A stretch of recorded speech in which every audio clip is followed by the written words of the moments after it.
Wow. Good morning. TGIF. Not a bad day out there.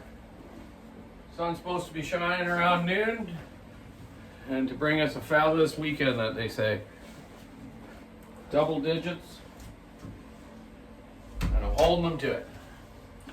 So,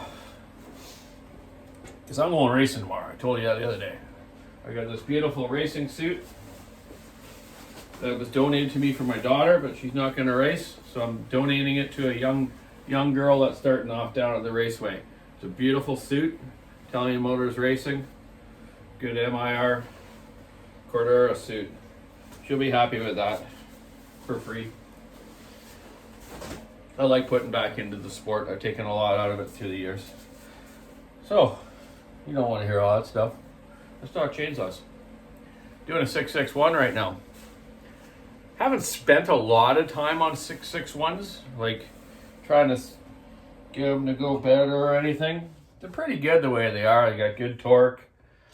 They run good when they run right.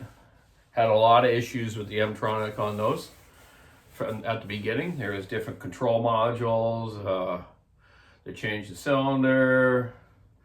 Had bearing issues, quite a few with bearing issues, like real quick too, which is unusual.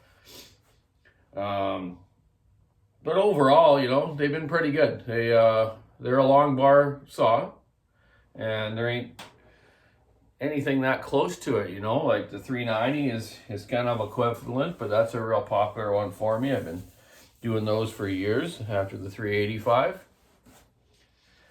But you know, having a non-adjustable carburetor is okay in a way when it all works right, but when it doesn't work right, it's very frustrating.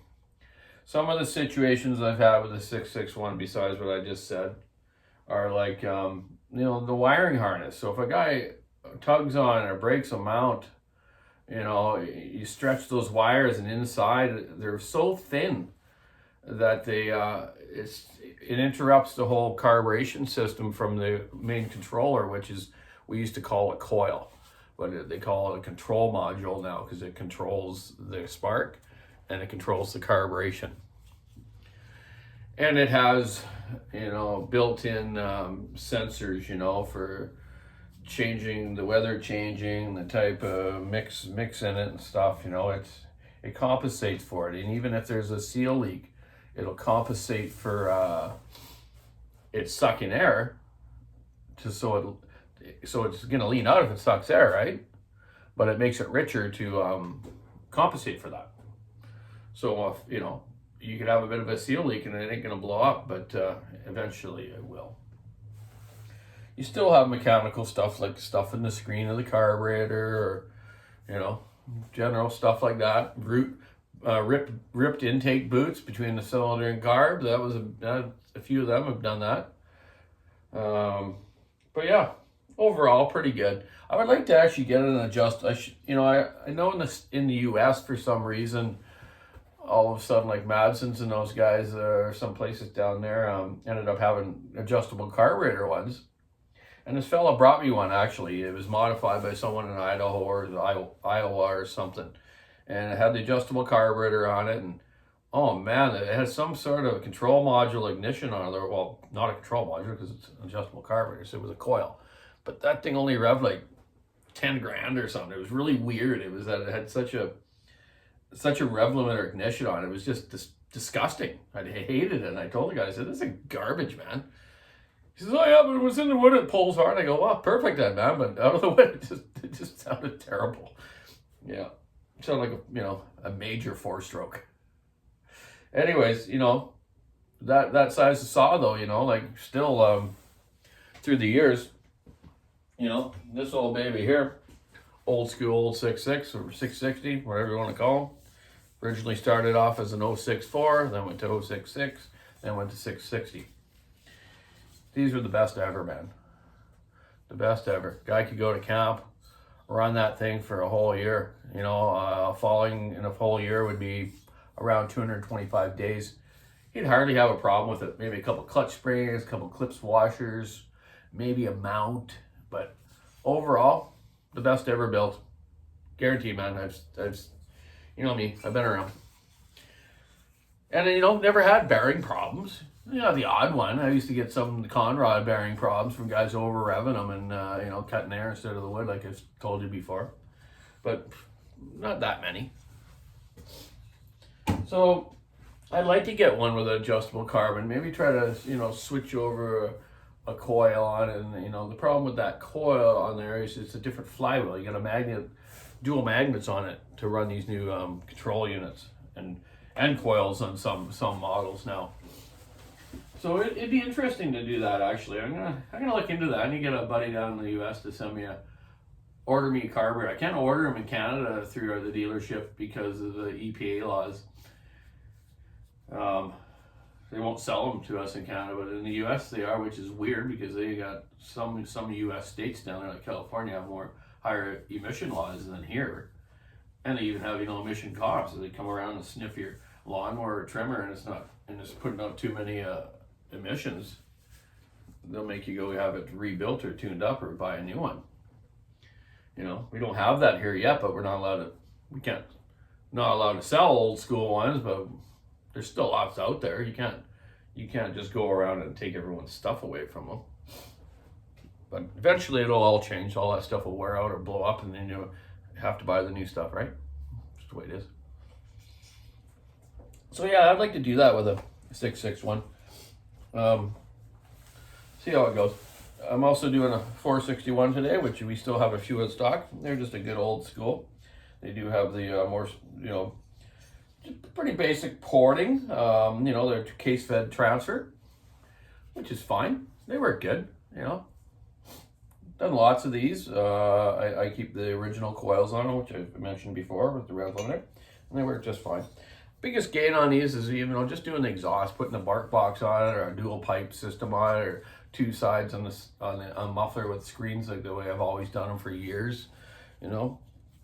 So, you know, doing that is good, but you know, there's a few things on them. These I do though, and the porting is the bottom of the intake. You know, it has quite a ski jump there, ramp. I clean that up and get the duration of the intake a little bit different. Exhaust height, same thing. Do a little bit there, widen it, clean it up. It's got a lot of what I call grapes, a lot of little jagged edges on the sides there, and the transfers too. They got a bunch of slash there. I just go in with my 90-degree one. You know, clean them up just a little bit, just to get that roughness out of there so it doesn't scratch the piston. So yeah, that's what I'm doing today. It's Friday. Gonna do that 661, this 461, old school 460. Get back to the shop and get them all back together and finish welding 5 201 TC mufflers for Mike Clark down in North Carolina, and then get his saw sent back to him next week. Everything will be done hopefully this afternoon, and get his saws back to him and his boys there to get back out and get some tree work done. They must probably still do anything. I'm sure he's got other saws, but get them back to you there, buddy. Yeah. What else? What else do I got to go? I got some Husqvarna guys coming next week or the week after. I'm gonna have a good discussion with them on their some of their 500 series saws. I have this one fellow in Newfoundland's been calling me, a dealership. He's had nothing but problems with bottom end bearings. You know, the things haven't been used that much, and they're not doing anything weird, but for some reason in that area, he's blowing so many side bearings, and he's just fed up, you know. He asked me if I could help him, but I was like, really, man, they must be just bad manufactured bearings, you know. I've seen a few go here, but not many as like this fellow's going about. So I told him to send me some samples. I want to see, you know, I want to make sure these samples are getting back to the factory for warranty. A lot of times with these manufacturers, when there's problem with some, if they don't see it, or people don't address it and get it back to the factory, they don't think nothing's wrong, you know. People just badmouth the equipment and never do anything about it. So that's a big thing. So he's going to send me the samples. When the guys come here from Husky, I'm going to talk to them about it. I'm going to give them the samples so they can take back to the engineers in Sweden and just see what's going on there. You know, is it to do with the full circle crank in them, the stuffer crank, so it's not getting enough oil? But no, the bearings aren't seizing. They're just falling apart. The cages are breaking in them. So maybe it's the cold. You know, it's in, this fellow's in Newfoundland.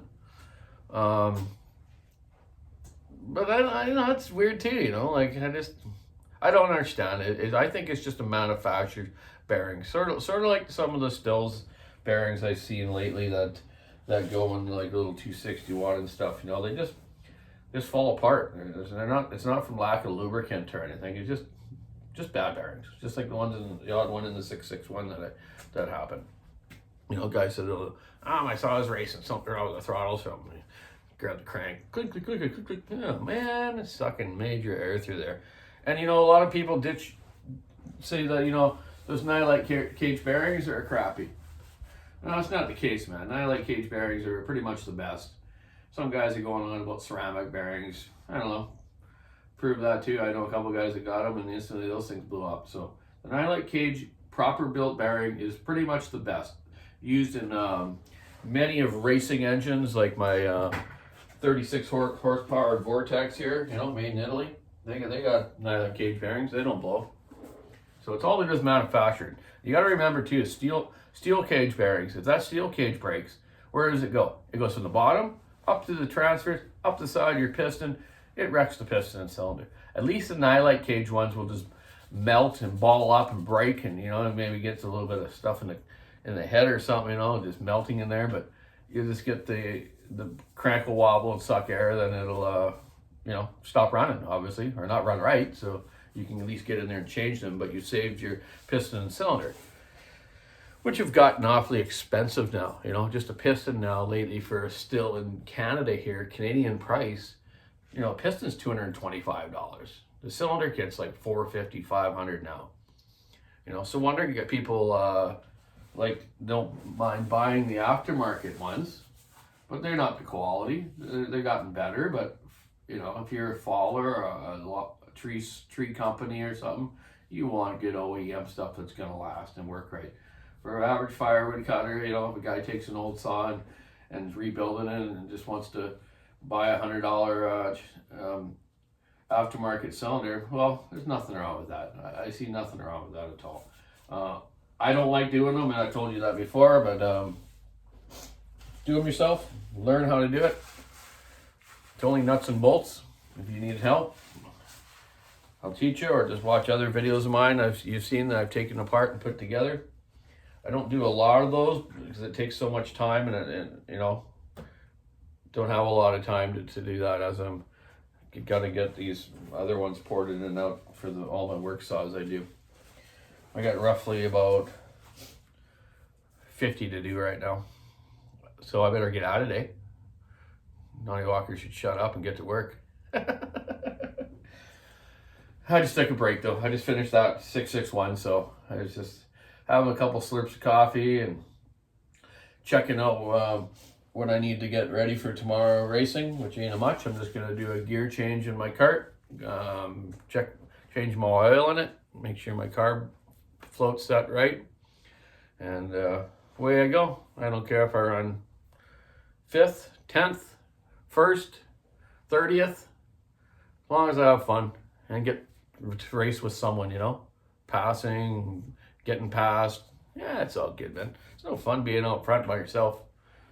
And then again, it's nice to have a nice trophy, eh? So see if we can get her on the podium.